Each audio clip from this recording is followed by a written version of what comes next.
For a very long time, I wanted to upgrade my garden irrigation system, which is in the state you're seeing right now. Terrible stuff. So I thought to myself, how hard could it be? My idea is quite simple.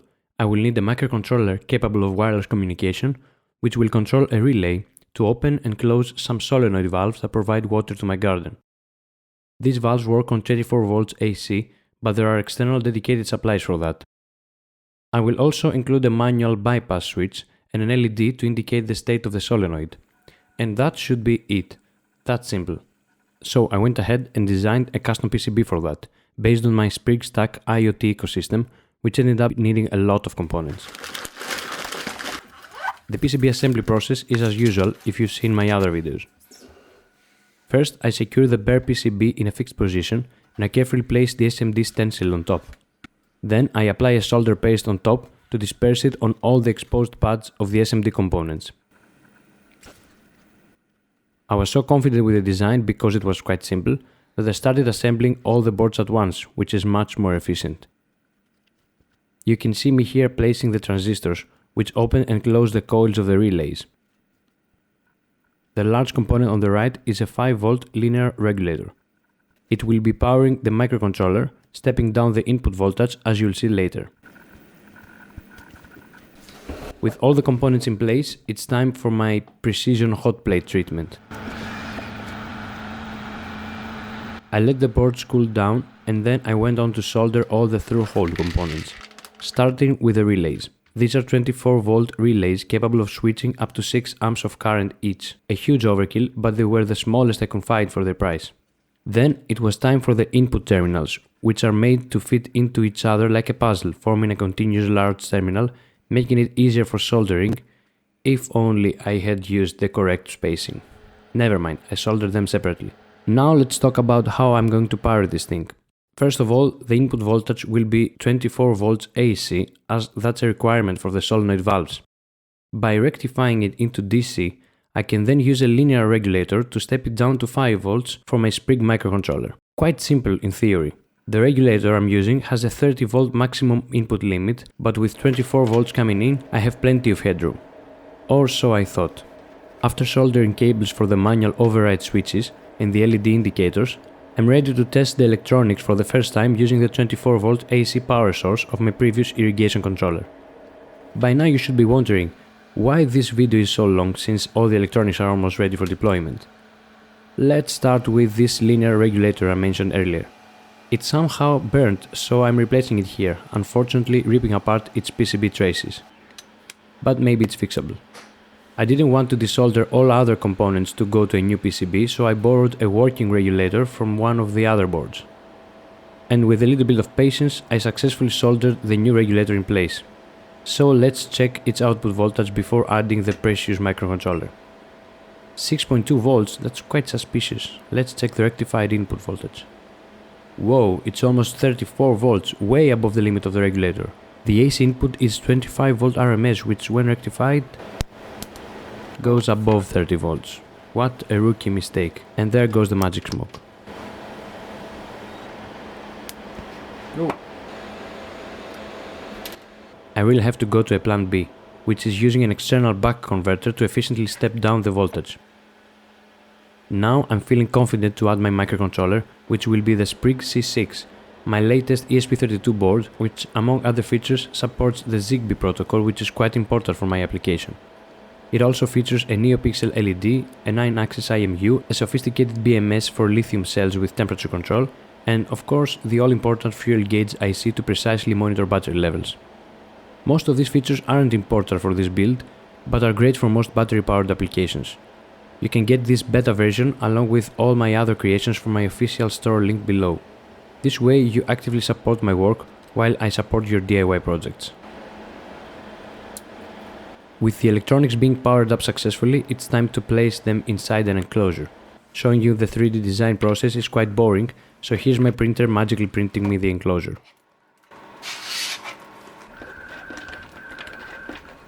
Of course I calculated the correct diameter for the holes the first time.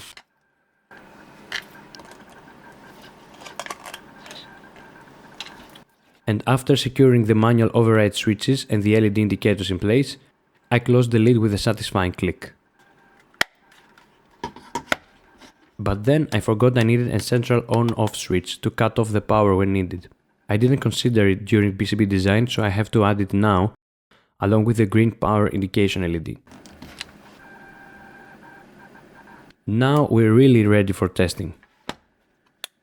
Except that nothing gets power.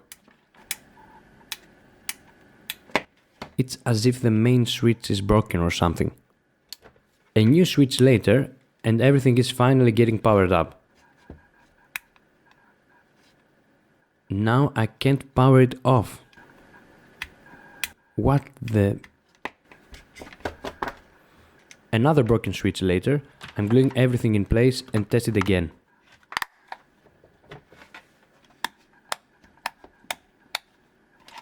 Thumbs up if you saw that defective relay switch earlier. I certainly didn't. And yet another switch was broken. Now it really has to work. It does, but now the green LED doesn't light up. Wait, it's getting 50 Hz AC and it's synchronized with my camera. That explains why in real life I was seeing it just fine. This project already got way too frustrating and I haven't even got into the plumbing, which is something I'm really not good at. First, I wanted to extend the manual valves a bit higher to not be so close to the ground. I started by removing the old distribution pipe which was leaking, and then I removed the old solenoid valves which were quite degraded. After putting on plenty of Teflon tape, I screwed on the extension pipes on all 5 of the channels. Actually, this is a great time to explain my plumbing system. It starts with a manual valve on the main pipe, going into a distribution pipe that distributes the water into 5 separate channels. Each one has a manual valve followed by a 24-volt solenoid valve, which will be controlled by my smart electronics. The whole system will be elevated about 30 centimeters off the ground to make the maintenance easier. As my old distribution pipe was leaking, I thought of making a new one using T-joints to save costs, which was not my brightest idea to say the least. You will see why later. Of course, I will replace the solenoid valves with new ones, but the manual valves worked just fine, so I'm unscrewing them here. After successfully extending all valves upwards, it was time for my not so brilliant idea of distributing the water using T-joints. It was about now that I realized that screwing one T-joint required unscrewing the next one. But refusing to accept my mistake, I thought with plenty of Teflon tape it would be fine. Spoiler alert, it wasn't.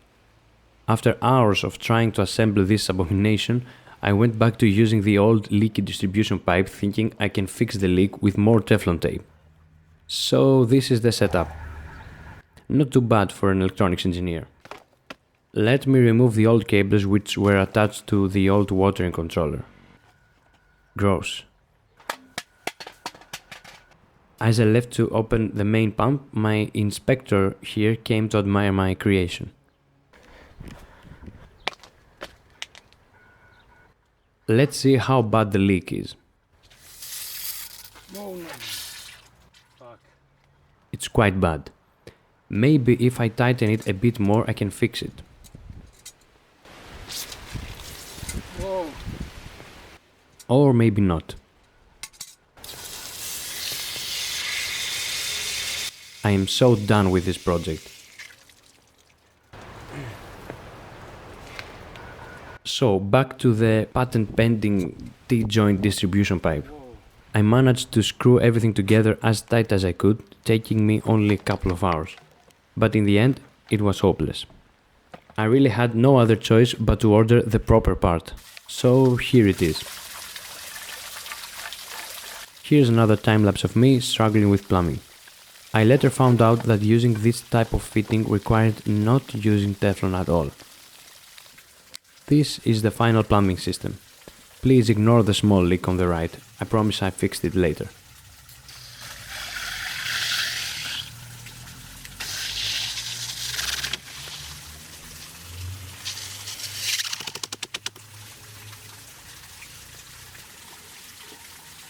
A few months of procrastinating later, I decided to finally finish this project.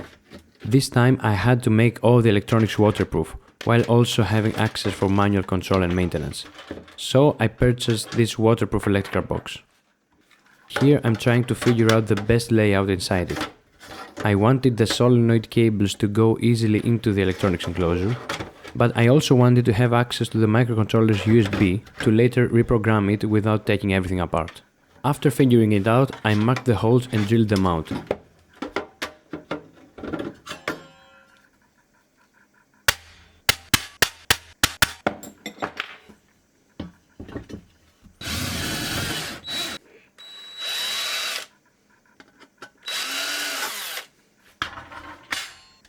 Then I screwed both the electronics enclosure and the 24-volt power supply using M3 screws and locking nuts.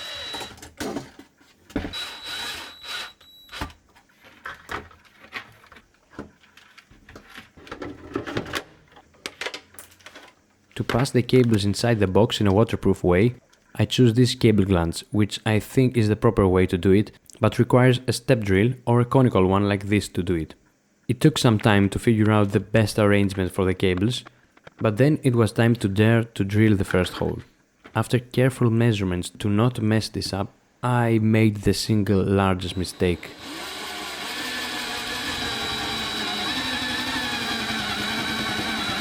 Drilling way too much on the side of the box.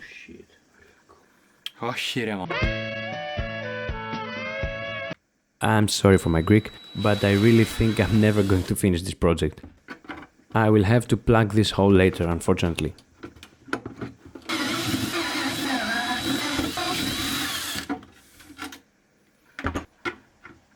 After drilling the holes again in the right place this time, I wiped my shameful marks and screwed everything in place, starting with the back plate and the solenoid cables.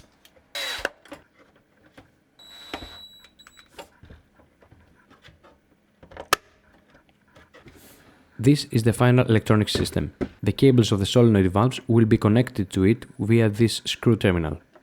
And of course I added an AC plug for the power input.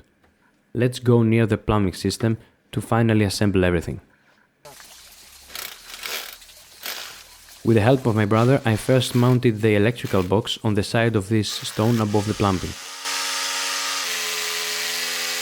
Then I connected the solenoid valves to the electronics using the screw terminal, and it was time for the first real-world test.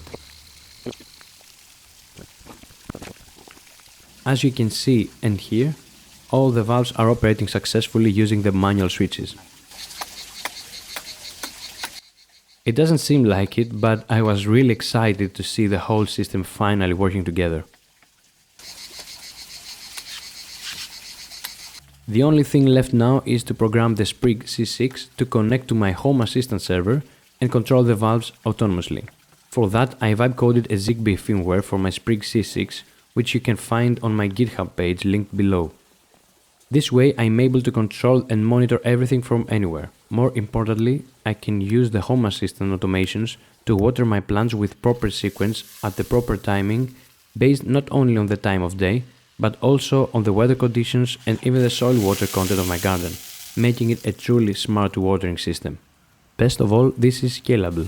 If I can control 5 solenoid valves with a single board from a single interface, I can control a whole agricultural field with a few of these, not just a garden. In the end, it was way more difficult and complicated than I thought. But now that I made it, I can optimize it with much less effort and enjoy the fruits of my labor. I will be providing an optimized version of this hardware for any of you who are interested. Check it out on my website linked below. Thanks for watching.